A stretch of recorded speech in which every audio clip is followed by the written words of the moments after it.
नमस्कार दोस्तों, स्वागत है आपका हमारे YouTube चैनल पर। आज हम लेकर आए हैं एक रोचक यात्रा जो हमें ले जाएगी वृंदावन के प्रसिद्ध स्थल निधिवन के अद्वितीय और रहस्यमय दुनिया में। यूँ तो वृंदावन के बारे में आपको बहुत कुछ मालूम होगा। भगवान कृष्ण की नगरी होने के कारण वृंदावन के बारे में कौन नहीं जानता। बांके बिहारी मंदिर से लेकर राधा रानी तक का मंदिर पूरे विश्व में प्रसिद्ध है। यहाँ तक कि कई विदेशी भी वृंदावन और श्री कृष्ण से इतने प्रभावित हुए हैं कि वे अपने आप को कृष्ण भक्ति में लीन कर यहीं बस गए। यूँ तो भारत में कई ऐसी जगह है जो अपने अंदर कई रहस्यों को समेटे हुए हैं। उन्हीं जगहों में से वृंदावन की भी एक जगह सम्मिलित है जो है निधिवन। इस पवित्र स्थान के बारे में मान्यता है कि आज भी श्री कृष्ण रचाने आते हैं यहाँ पर रासलीला। इस वीडियो में हम खोजेंगे निधिवन के रहस्य और मिथकों को और जानेंगे क्या है इस स्थान के पीछे छुपा हुआ। इस यात्रा में हम निधिवन के पेड़ पौधों की अनूठी बातें जानेंगे जो कहती है कि यहाँ रात्रि में पेड़ों में गोपियाँ श्री कृष्ण के साथ रासलीला रचते हैं। हम जानेंगे कि कैसे निधिवन रात के समय अत्यंत रहस्यमय होता है और क्या है उसमें विशेष। इसके साथ ही हम निधिवन से जुड़े कुछ रोचक किस्से भी सुनेंगे और देखेंगे कि कैसे यह स्थान भगवान श्री कृष्ण के भक्तों के लिए एक पवित्र स्थल बन गया है।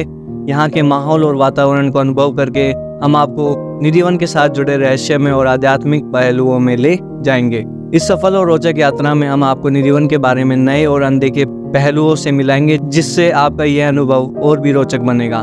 तो बने रहिए हमारे साथ और देखिए इस अनूठे स्थल की कहानी जो भरी है आध्यात्मिकता और प्राचीनता से।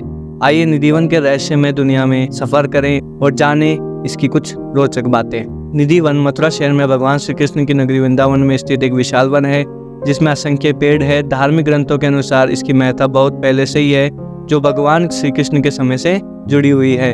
यहाँ के रहने वाले ब्रजवासियों के अनुसार भगवान कृष्ण आज भी यहाँ रासलीला रचाने आते हैं। यहाँ एक रंग महल है जहाँ राधा रानी के साज सज्जा का सामान चढ़ाया जाता है। इसे विशेषकर महिलाएं चढ़ाती हैं।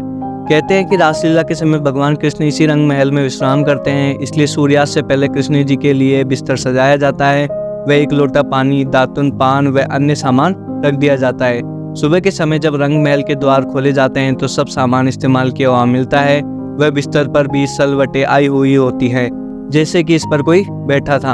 यह भक्तों के लिए केवल दिन में ही खुलता है। सूर्योदय से पहले व सूर्यास्त के बाद यहाँ किसी को भी जाने की बिल्कुल मनाही है। सूर्यास्त से पहले ही इस वन को खाली करवा कर बंद कर दिया जाता है।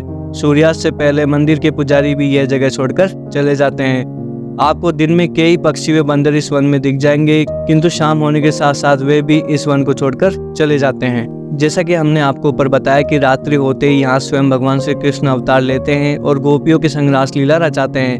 कहते हैं कि कोई भी चोरी चुपके यहाँ रात को रुका, अगले दिन या तो उसकी मृत्यु हो गई या उसका मानसिक संतुलन बिगड़ा हुआ था। कुछ लोग तो अंधे, बहरे व गूंगे भी हो गए थे।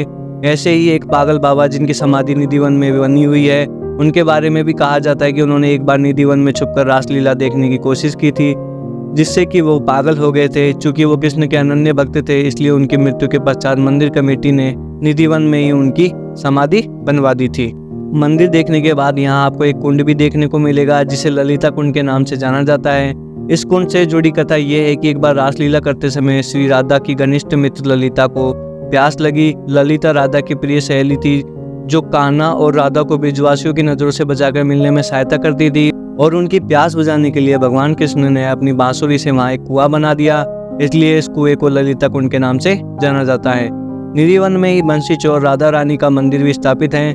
कहानी के अनुसार श्री कृष्ण हमेशा अपनी बंसी को बजाने में खोए रहते थे, इसलिए राधा रानी ने उनकी बंसी चुरा ली थी। इस मंदिर में राधा रानी की मूर्ति के साथ कृष्ण की सबसे प्रिय गोपी ललिता की भी मूर्ति स्थापित है।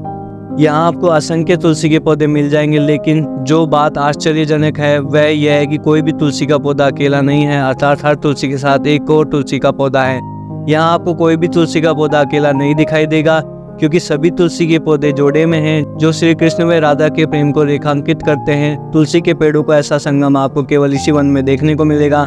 रात के समय जब कृष्ण राधा रास रचाते हैं तब यही तुलसी के पेड़ गोपियां बन जाते हैं और सुबह फिर उसी अवस्था में आ जाते हैं।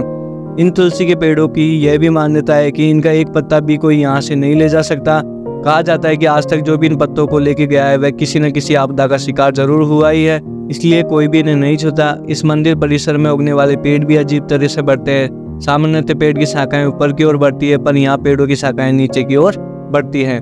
धन्यवाद दोस्तों कि आप हमारे साथ रहे और हमारे साथ निधिवन की इस रोचक यात्रा को साझा किया। निधिवन ने हमें एक अनूठा अनुभव प्रदान किया जिसमें प्राचीनता, धार्मिकता और आध्यात्मिकता की खोज है। आशा है कि आपको ये वीडियो पसंद आया होगा और आपने निधिवन के रहस्यमय स्वरूप को समझा होगा। इस स्थल की गहरी और रहस्यमयी दुनिया में हमारे साथ जुड़ने के लिए धन्यवाद। अगर आपने अभी तक हमारे चैनल को सब्सक्राइब नहीं किया है तो कृपया करके सब्सक्राइब करें ताकि आप हमारे आने वाले रोचक यात्रा और वीडियोज को ना खोएं। फिर मिलेंगे एक नए रोचक वीडियो के साथ। जब तक के लिए अलविदा। धन्यवाद। जय श्री कृष्ण।